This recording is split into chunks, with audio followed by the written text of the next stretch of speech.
Okay, today we'll be doing a back plate on a Shield M&P 9.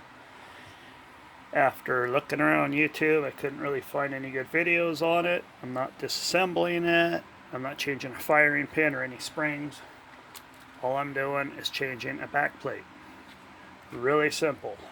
This is considered my carry gun. It's just a little Shield 9. Safety's on. Clearing the gun.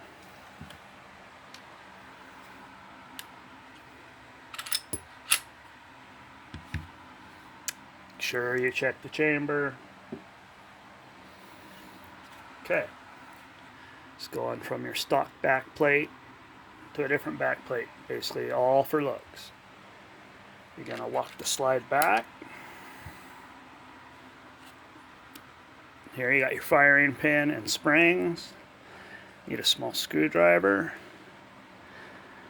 Got a little white piece of plastic in here right behind the firing pin. You're going to push it down.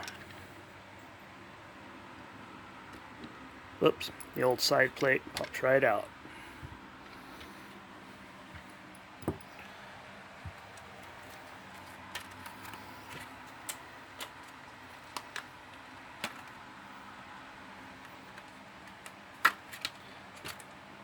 Taking my new little don't tread on me side plate.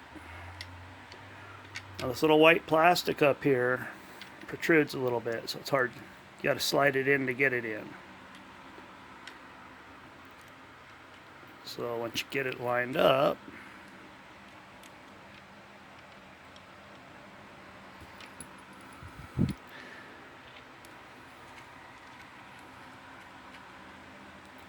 push that plastic back down.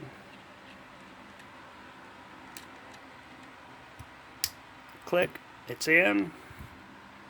That's it. Piece of cake. Just takes a minute. Thank you, and I hope you find this helpful.